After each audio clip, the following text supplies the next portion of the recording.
You already know what you spent it on. You don't even have to think about it. Came to you just now. That thing you bought last week or maybe last night, that some small part of you knew even as you tapped confirm you didn't actually need. And the worst part? It wasn't even satisfying. 20 minutes later you were fine. But the money was gone.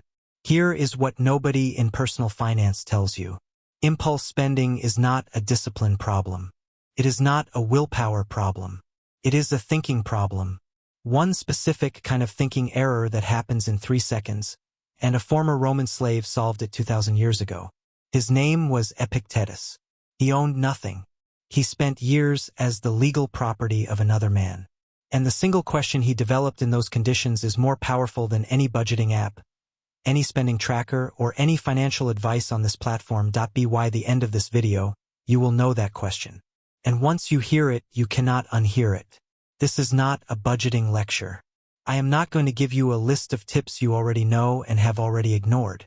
What I am going to give you is the method Epictetus taught to the wealthiest students in the Roman Empire, students who came to a man who owned almost nothing, to learn how to think about everything. Epictetus was born around 50 AD in Hierapolis, modern-day Turkey.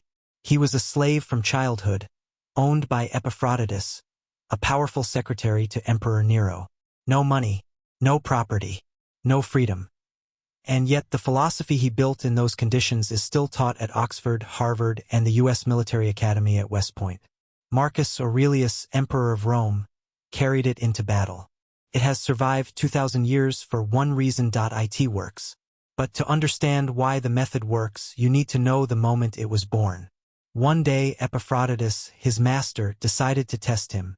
He took hold of Epictetus's leg and began to twist it. Epictetus looked at him and said calmly, "If you continue, you will break it."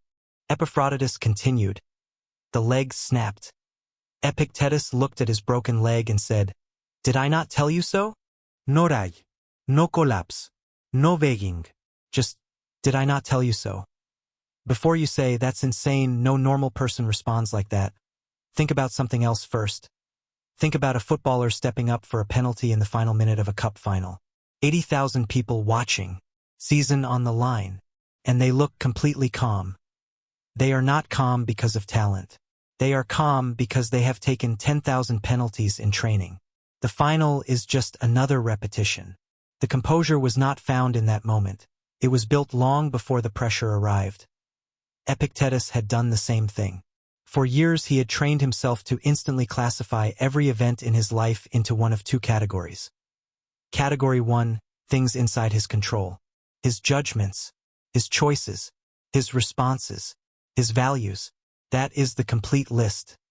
Category 2, everything else. His master's behavior, whether his leg got broken, the weather, other people, the price of things, what appears on your screen at 11 at night. He called it the dichotomy of control. And he had practiced the classification so many times that when his master broke his leg, the response was already built. Outside my control. I have already decided how I respond to things outside my control. Make the best use of what is in your power and take the rest as it happens. He eventually gained his freedom, opened a school in Nicopolis in northern Greece. And for the rest of his life, he taught the most powerful people in the Roman world how to think the way he had learned to think in chains. Now here is where this lands directly in your bank account.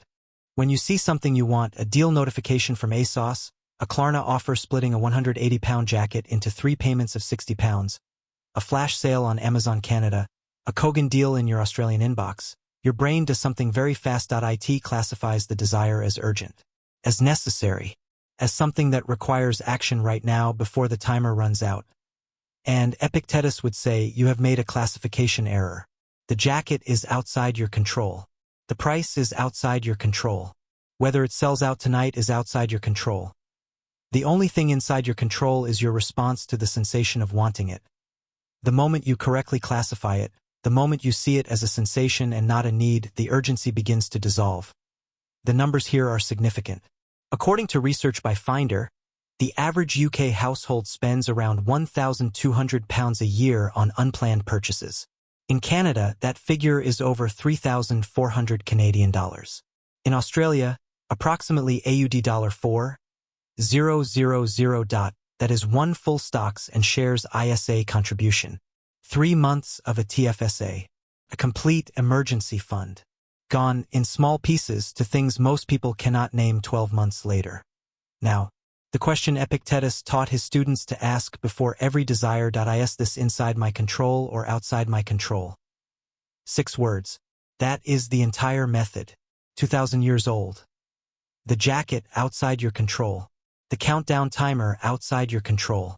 Whether it is in stock tomorrow outside your control. Your response to the sensation of wanting it inside your control. Entirely. When you ask the question and correctly answer it, you have moved from impulse, which is automatic, to decision, which is yo. But knowing the question is not enough on its own. There is one more thing Epictetus did that made it automatic, not just a concept, but a reflex he had trained. He called it voluntary discomfort. Once a week he would deliberately go without one thing he enjoyed. Not a necessity, just a comfort. Not as punishment, as proof. Proof that his contentment was not stored inside the thing he was avoiding. Every time he did this successfully, the question got faster, more automatic, until it stopped being a pause and became an instant classification. Outside my control. And he moved on. I know the objection forming right now. In the actual moment, when the notification comes through, when the sale is live, when everyone in the group chat is talking about it, I am not going to stop and ask a philosophical question. You are right. And this is where most people misunderstand Stoic practice. Go back to the footballer. They are not composing themselves at the penalty spot. The calm is already there because it was built across thousands of hours before the match started. Epictetus never taught his students to ask the question in the moment of desire. He taught them to train it in the absence of desire, every morning, away from any pressure, until the classification became faster than the impulse. His students spent 30 minutes each morning rehearsing the classification with everyday events. Not purchases. Everything. Is the weather inside my control? No. Is my preparation for it inside my control? Yes. Is this person's opinion of me inside my control? No. Is my response to it inside my control? Yes. Repeated daily, the classification becomes faster than the emotion. It fires before desire has a chance to become a decision. And there is something deeper worth naming directly. Some of your impulse spending is not about the item at all. The trainers after a hard week. The takeaway after a bad meeting. The late-night scroll that ends in a basket full of things you won't remember ordering. Epictetus was very clear on this. No external thing has ever resolved an internal state. The fresh start you are trying to buy has to begin inside you. The relief you are reaching for through your phone has to be generated by you. Every study on retail therapy confirms the same thing. The emotional lift from an impulse purchase lasts 20 minutes to a few hours. The financial consequence lasts until the statement arrives. His question is not a restriction. It is a redirection, back to the only place where the real problem can actually be solved. Point 1 action. Not a list. Not a system. One thing this week. Right now, before this video ends, go to your phone and add a note to your lock screen. 6 words. Inside my control or outside. Every time you reach for your phone to make an unplanned purchase, you see it.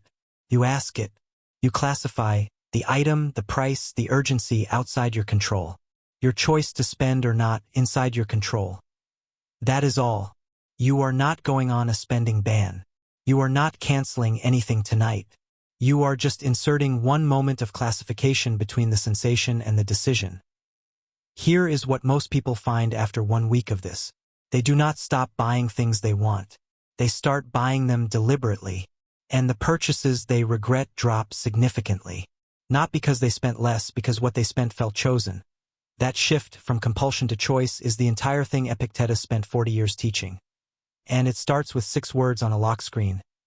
Epictetus died a free man. He ran his school in Nicopolis for decades.